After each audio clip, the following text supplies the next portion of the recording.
Hey, what's happening guys? This is another quick review on the K&F variable ND filter with no X.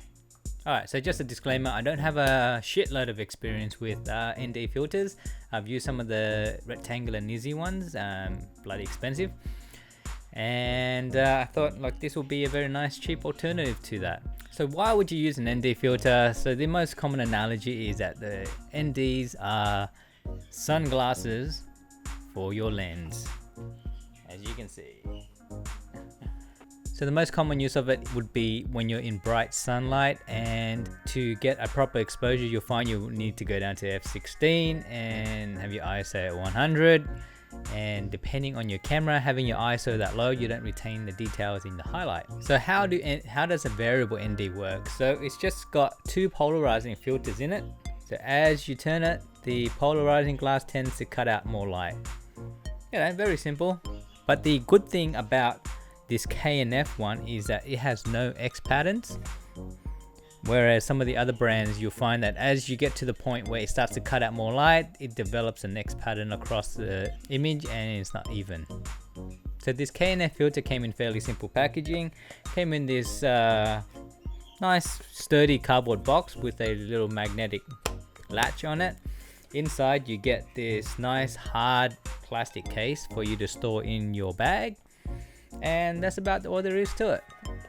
You know, I like that. It's these days we have way too much packaging and sometimes just gets ridiculous, especially when you got boxes, inside boxes, inside boxes. Stupid.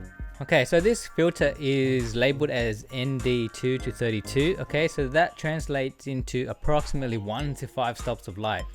Now, I've found in bright sunlight, 5 stops of light usually still isn't enough, okay? You would probably need something that goes at least to 8 stops of light if you want to shoot with a nice wide aperture. You can see in this example here, I was shooting with the ND32 and I still had to go to f5.6, although my ISO was at 1000 because I was trying to retain more details in the sky.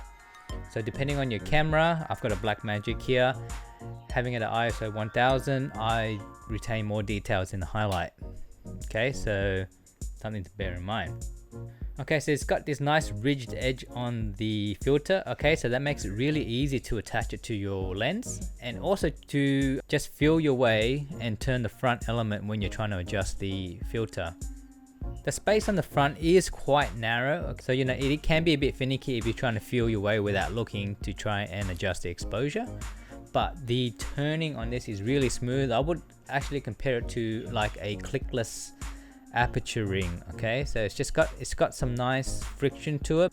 I did find it a little bit confusing because K&F do have quite a few models out there, and you know I've read reviews where people have bought the wrong ones, and as they're adjusting it, you know, the X pattern shows up. So just make sure that the filter that you're buying has nano X on it, and in the description it says no X pattern, otherwise you'll be extremely disappointed. I did find that there was a slight color shift when shooting with this filter. It did tend towards the warm side, so they did introduce a bit of yellow, but that's something that's easily dealt with in post. But you know, it is a little finicky extra step.